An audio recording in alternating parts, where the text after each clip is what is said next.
Bab 7, maaf, ya bab 7 ya. Dari bukunya J. Supranto, ini analisis korelasi dan regresi linier sederhana. Jadi, manfaatnya ini apa? Ini nanti untuk kalian penulisan skripsi, ya. Apa yang menjadi apa namanya ya, manfaat kalau kalian menulis skripsi, analisis korelasi ini kalau di skripsi ini untuk menjawab permasalahan jika kalian ingin mengetahui hubungan. Ya, jadi hanya mau mengetahui hubungan, korelasi saja.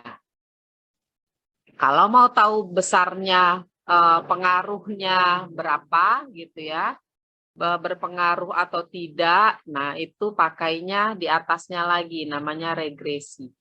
Jadi korelasi dan regresi ini tercermin dalam permasalahan, kalimat permasalahan penelitian. Nah, untuk korelasi gitu ya, ini cenderung lebih sederhana. Tapi rumusnya kalau dihitung manual ini perlu perhatian. Tidak susah, tapi perlu perhatian. Regresi malah cenderung lebih sederhana gitu ya.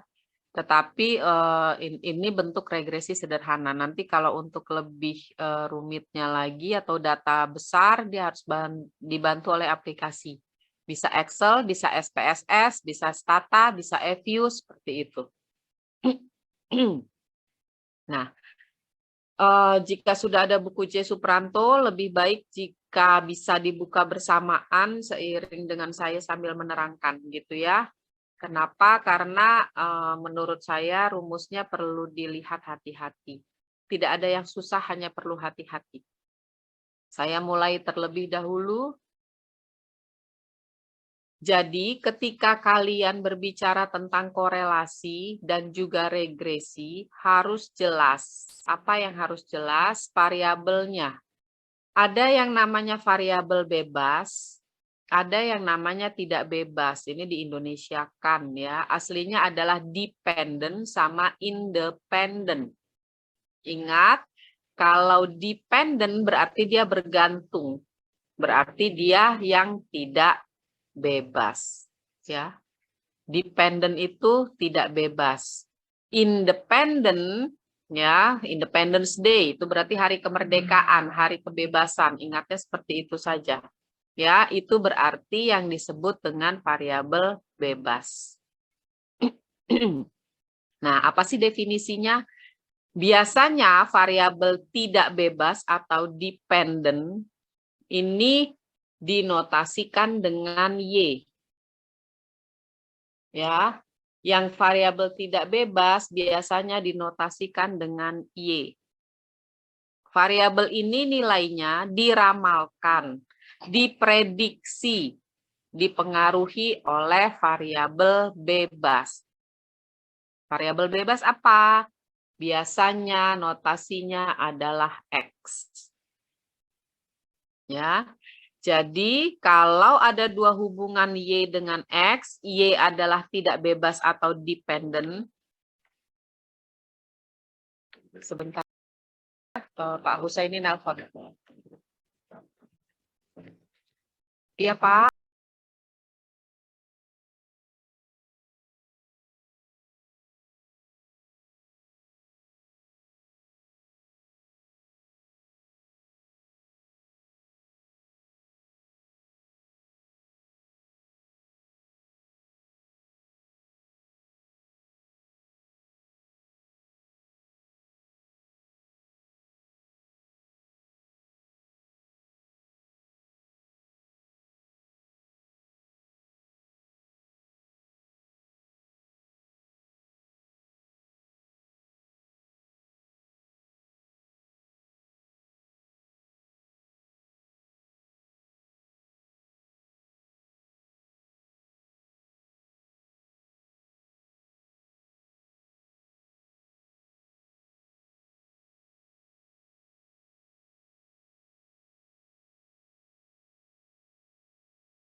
Baik, tadi PJ statistik ya dari beberapa obrolan.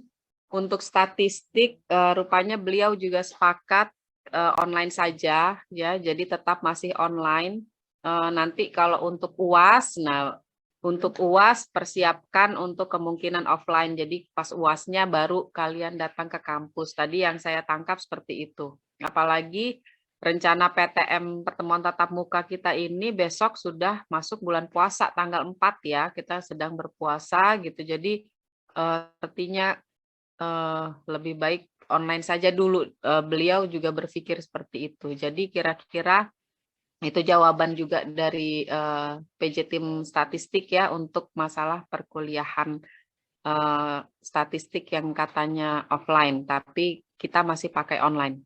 Ya, nanti bisa dibahas setelah saya menyampaikan materi. Saya lanjutkan. Tadi ada variabel Y dependent dan X independent. Jadi dalam korelasi dan regresi yang disebut mempengaruhi itu adalah yang X, yang bebas, yang independent. Jadi independent ini akan mempengaruhi variabel dependent atau variabel bebas akan mempengaruhi variabel tidak bebas, ya. Ini yang harus dipahami untuk korelasi dan regresi. Dari mana, Bu? Kita tahu dia Y dan kita tahu dia X. Di mana kita tahu dia variabel bebas dengan tidak bebas? Teori. Itu landasan utama. Makanya ketika nulis skripsi yang ditanya adalah grand teori yang digunakan. Karena itulah petunjuk utama siapa mempengaruhi siapa. Ya. Ya, jadi itu petunjuk utamanya seperti itu. Nah, kalau sudah dari teori, kan teori kadang hanya bilang pengaruh atau hubungannya positif, ya. Tetapi setelah ada penelitian, ternyata ada jurnal-jurnal yang mempublikasi kerja mereka menemukan hasil sebaliknya, yaitu negatif. Nah, kalau seperti itu, landasan kedua untuk skripsi berarti adalah empiris yang dari jurnal. Ya, jadi dari teori dulu tahu mana yang mempengaruhi, mana yang dipengaruhi gitu ya, siapa yang saling mempengaruhi atau ada hubungan timbal balik. Lalu didukung oleh empiris, jurnal, baru habis itu dibuat hipotesis, jawaban sementara. Itu kenapa sebabnya alur bab 2 dimulai dari tinjauan literatur yang tidak lain itu sebenarnya adalah grand teori menurut teori buku. Lalu ada studi empiris, ya. Baru setelah studi empiris kerangka berpikir lalu hipotesis. Jadi semuanya terkoneksi dengan baik. Statistik ini tolong kalian simpan catatannya atau kalau memang ada bukunya ya disimpan baik-baik. Ini masih dipakai sampai nanti kalian menyelesaikan skripsi. Ya. Nah, ada yang mau ditanyakan dulu dari dua jenis variabel ini? Karena ini roh utamanya si korelasi dan regresi. Oke, kalau tidak ada, kita lihat. Namanya hubungan, ya seperti yang pacaran itu kan pasti ada harus jelas ya. Hubungan kita apa sih? Temankah? Ya, lebihkah? Nah, misalnya seperti itu. Nah, variabel Y dengan X ini juga harus jelas hubungannya. Ya, tadi penjelasan pertama adalah X yang mempengaruhi Y atau variabel independen mempengaruhi dependent. Ya, di situ sudah dijelaskannya begitu. Nah, lalu antara Y dengan X,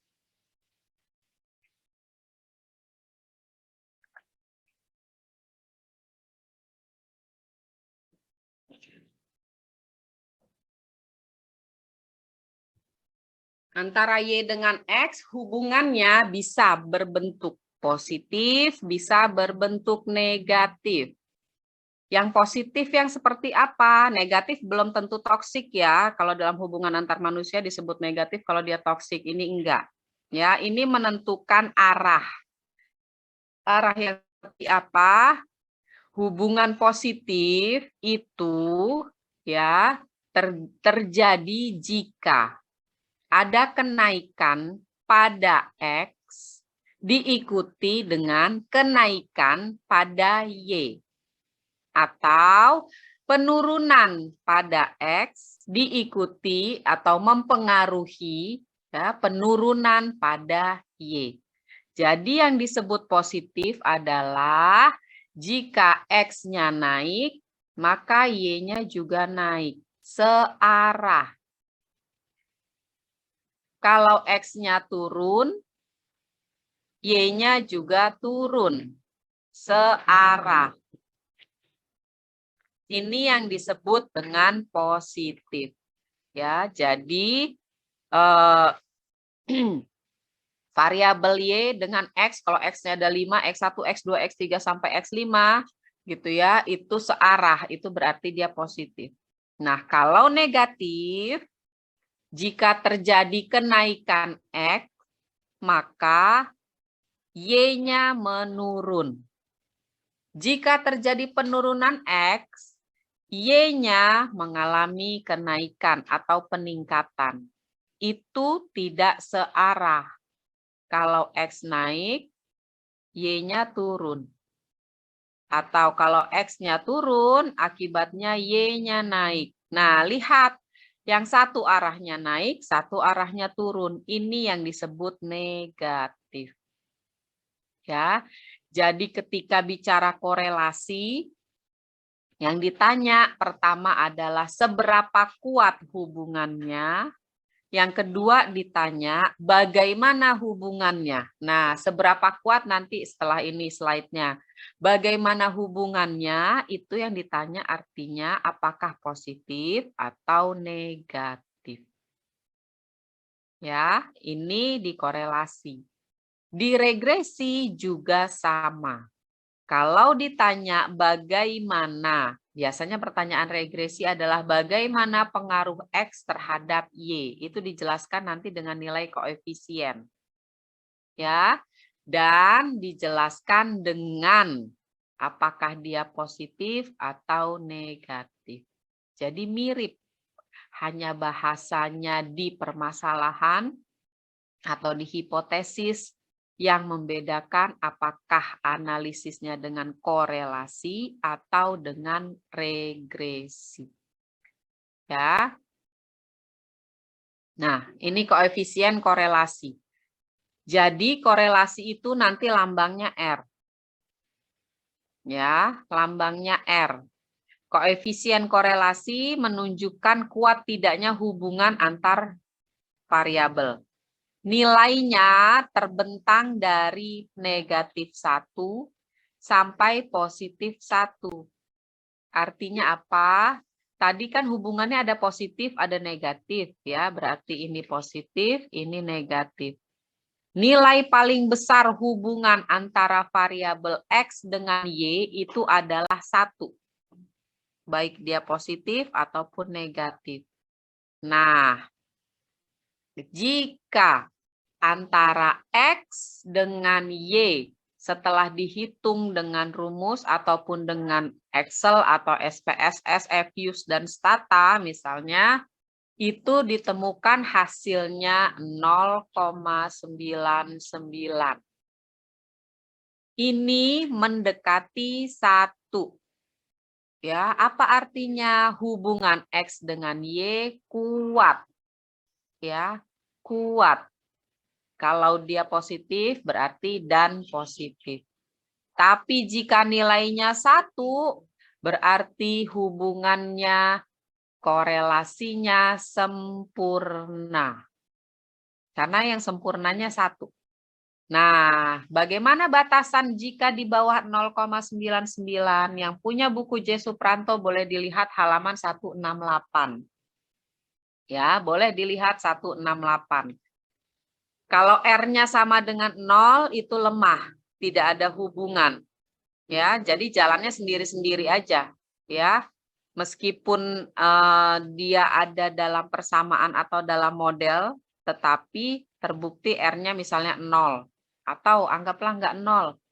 0,00009. Udah banyak banget 0 di depannya. Ini hubungannya lemah sekali. Ya. Karena kalau ini dibulatkan, ini akhirnya 0,00 saja jadinya. Ya.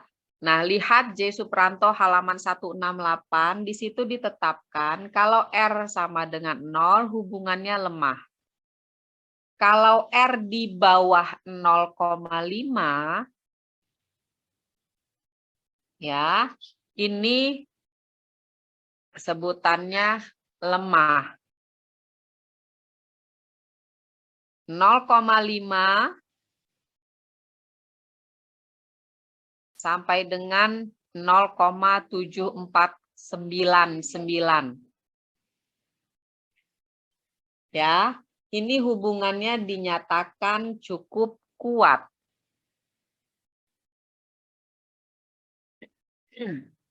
Kalau dari 0,75 sampai 0,8999 gitu ya, ini dinyatakan kuat. Dari 0,9, nah sampai 0,9999 ini sangat kuat. Nah ini J. Supranto membuat patokannya seperti ini. Ya, ada pertanyaan sampai sini?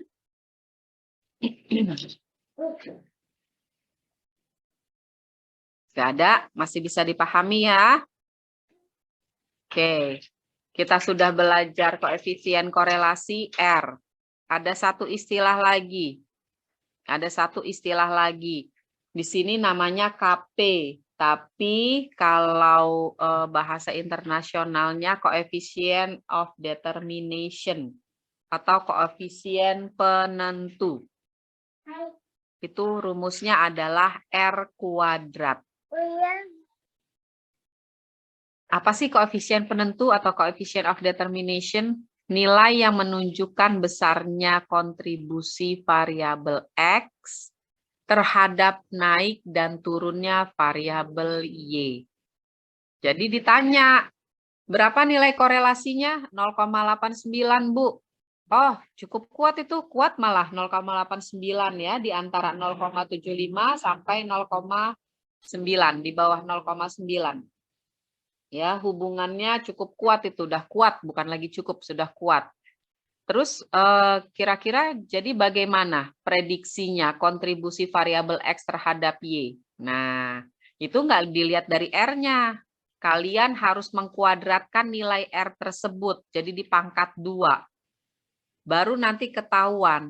Kontribusi X terhadap Y, kalau nilainya positif berarti peningkatan X akan membuat Y meningkat sebesar R pangkat 2, Bu. Jadi sebesar sekian. Nah, gitu.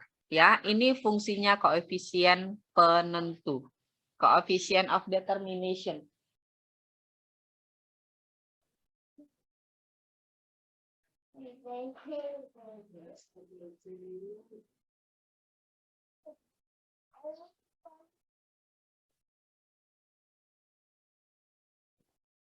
Ya. Jadi ini definisi yang perlu kalian ketahui. Nah, setelah mempelajari definisi, sekarang kita mulai menghitung korelasi. Ya, nanti regresi. Korelasi yang diajarkan di buku ada 2. Korelasi Pearson sama Spearman ranking. Ya, ini yang saya bilang rumusnya cukup mencari perhatian. Ya, saya lihat di Erlangga dikasih tahu rumusnya seperti ini. Ya, kalau kalian lihat begini, kalau saya ngelihatnya pusing. Ya, kalau saya melihat rumus ini cukup pusing. Silahkan dilihat di halaman 168. Ya, 168. Itu rumusnya dituliskan lebih baik. Tapi akan saya bantu. Nah, jadi untuk Pearson, ya, untuk korelasi Pearson, Ada 2 metode yang bisa kalian lakukan. Apa itu 2? Kalau menurut saya satu metode lebih ribet dibandingkan metode lainnya. Ya, yang mana yang lebih ribet? Yang notasinya